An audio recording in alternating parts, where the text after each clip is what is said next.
In 1999, a collective of Italian anarchists, calling itself Luther Blizet, began posting on various online forums and published a book titled Q, which was a story set in the time of the medieval European Reformation, but was actually an allegory of contemporary politics.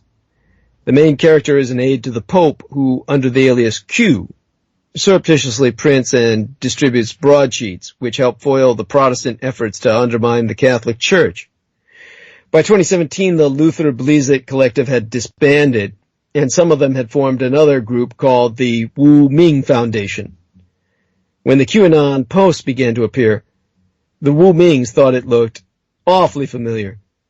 A guy using the moniker Q, obliquely posing as a state employee going anon, is feeding tedious bullshit to neo-Nazis. Looks like someone's using our novel Q and the Luther Blizet playbook in order to, what? Take the piss out of the alt-right? But only I myself, Douglas Dietrich, know as to Q actually was, and informed yourselves years agone. You see, another joke on myself, aside the Hitler insemination producing Angela Merkel slap, be that Q is the mystery letter in the Japanese language. The Japanese don't use an alphabet, of course. But when it comes to Romaji, or the closest that they can to converting Western sounds into Japanese, they have always taken of the English alphabet the letter Q to be their version of X, instead of X marks the spot, or the X-Files. Decades before there was any fucking X-Files. You can look this up yourself. There was a Japanese series on television by the name of Q.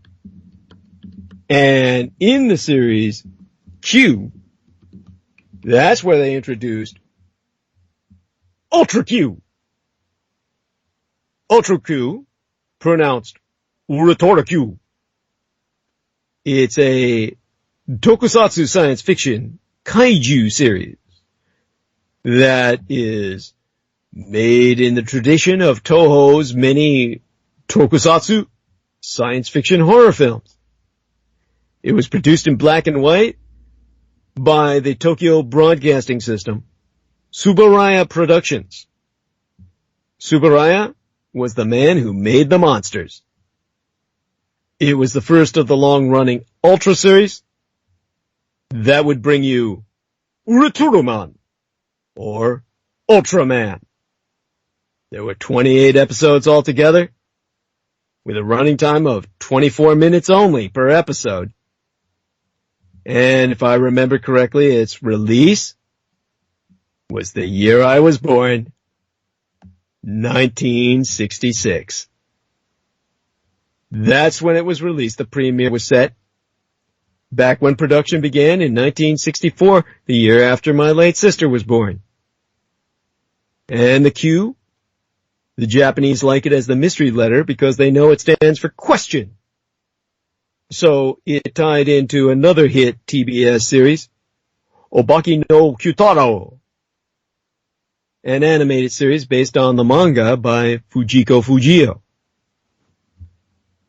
So, knowing all of this, Michael Aquino had his own obsession with the letter Q, because I ever refused to pronounce his name the way he wanted it pronounced. Michael Aquino always wanted to empower his own name by pronouncing it Aquino in the European fashion.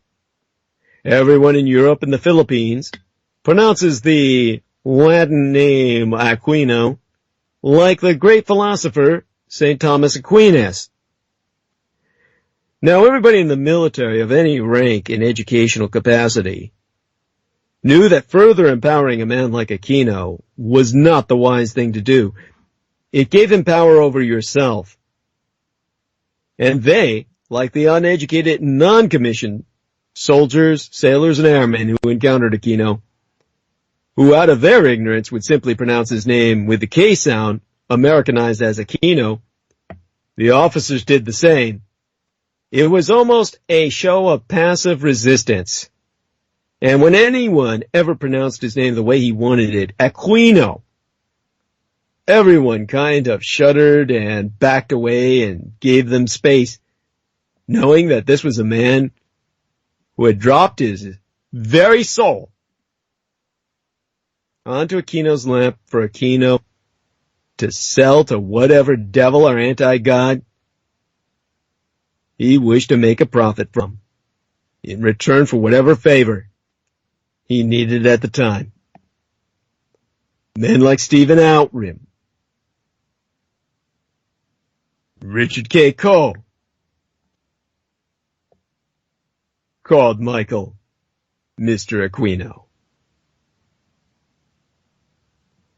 So, while the possibilities are considered to be many by the hoi polloi and the huddled masses, and the nature of 4chan maketh it impossible to discover anything, particularly since there were probably dozens of people posting as Q at the height of the show, Aquino was the man who started it all and orchestrated it as a master of psychological operations.